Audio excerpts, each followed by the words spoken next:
Welcome to Home Organizing for Beginners. I'm Tammy, your home organizing educator. In each episode, I share a microscopic home organizing topic. That just means it's something you can implement today from start to finish if you so choose. Today's microscopic home organizing topic is how to organize kitchen cabinets.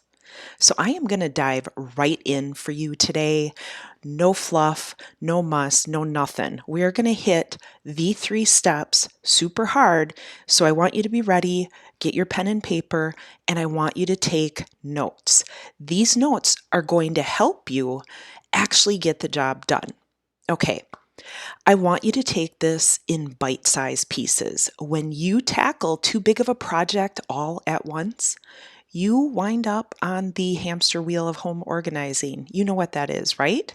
That's when you organize the same spaces over and over and over again. Because in our culture, how to keep things organized in the heat of the moment, that's not really what is discussed. We really talk about how to make things look nice. But I want to set that aside. Instead, I want us to focus on how to keep things organized. So I call that sustaining the work that we do. So if you start with that in mind, the sustainability piece, throughout the entire process, then you are going to find success. And what does success mean? That means when life gets out of control, because we know it will, you're going to be able to put things back together quickly and easily.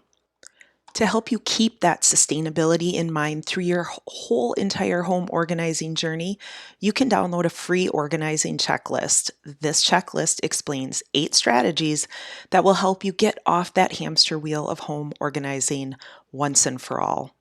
So you can download that free checklist at www.homeorganizingforbeginners.com. So like I said, there are 3 steps to organizing your kitchen cabinets. Step 1, you're going to sort through what is there to decide what to keep and what not to keep. Step 2, you're going to organize what you are going to keep. And step 3, sustain the work you've done by documenting expectations. So again, step 1, you're going to sort through what's there. Step 2, you're going to organize what you're keeping. And step 3, you're going to sustain the work you've done. Sort, organize, sustain. So let's go a little bit deeper with each of these steps. Step number 1, sorting through what is currently there. This is also known as decluttering. I like to call it sorting because that's the physical act that you're doing. You're picking the items up, you're looking at it, and you're making a decision on what you're going to do with it. Are you going to keep it in that space, or are you going to donate it? Are you going to sell it? What are you going to do with it? Maybe you're going to move it to a different area of your house, right? So you have to sort through all of the items and make decisions. So this really can be a difficult task depending upon how you feel about the things that are in your cabinets. That might sound a little bit funny because it's not like clothing, or it may not seem like a sentimental type of a decision. But if you've ever had the idea of, I'm going to make this really cool recipe, and you go out and you buy these 5 really unique ingredients, but then you never make that recipe, you know you're going to find that stuff in your cabinet. It's probably some kind of exotic spice or something like that, right? You're going to find that in your cabinet, and you're going to know, well, I spent a lot of money on that item and I haven't used it yet. I really should use it. So maybe that's where you're not able to part with that item and you're going to hang on to it. And I'm here to tell you that that is okay. I will not tell you that you have to throw something away just because you haven't used it in the last 6 months or even 12 months. That's a decision that you have to make and a decision that you have to live with. I'm here to help you make it and give you different ways to look at things, but I'm never here to tell you that the only way to organization is to get rid of a bunch of stuff, okay? So when you're ready to let go of things, you're going to know it. You just will, trust me. So step 2, once you've sorted through all of the things and you know what you're going to keep and you get to put it away, right? So organizing it is really just putting things back into the space in a logical manner. So you get to organize everything. In this step, it's an absolute must to focus on the function of your kitchen as opposed to the fashion. It doesn't matter really what it looks like if it is not functional for you. So, this includes thinking about how you use the kitchen and the things that you're storing in the cabinets. And it should also include talking with or including the people, the other people in your house that use the kitchen as well. So, if you organize things in a way that doesn't work for others in your house, and it's just going to get to be a mess again in short order. So, things that you may think or agree that make sense, like the coffee cups. And this is kind of funny because I am a coffee drinker and I have a lot of coffee cups. They are not actually stored by my coffee maker. They're not that far away, but I'm like, oh my gosh, logically, I should move the coffee maker down by the coffee cups, or I should move the coffee cups near the coffee maker. So maybe there's other things like if you have little ones, you don't want to put breakables down low, right, where they can reach them. Frequently used items like plates or salt and pepper, pots and pans, that should all be stored in easily accessible cabinets. So those are the kind of things that you're looking at. Those are the kinds of things you're considering when you're thinking about how the space functions. So if you do all the cooking but you can't reach the spices, that's not really functional, right? Keep in mind that the way you set it up today will change because the function of the cabinets will change as you change, or your family changes, or your current season of life changes. So when you learn the foundational elements of home organizing, that's when you're going to be set up to make it and manage it through all of life's changes. So, step number 3, you have to remember that you want to sustain what you're going to put in place. That means you need to take the time, once you've sorted through everything and organized everything, to document what you are expecting. So there are 2 key documents that you want to use. I call it functional expectations and work instructions. So this is what I share with my clients and I help them develop because I think you can agree this is not what our society focuses on. We don't focus on what we've accomplished and how to keep it that way. Instead, we're really thinking about how it looks and it looks great. But if you don't consider the functionality and you don't put measures in place to keep it that way, it's not going to look great for very long. So, functional expectations are essentially stating what should happen in the area on a daily basis. For example, a functional expectation is for everyone to put clean plates in the cabinet or to put the salt and pepper away after each meal. So does that make sense? How the area functions. That's what we're thinking about.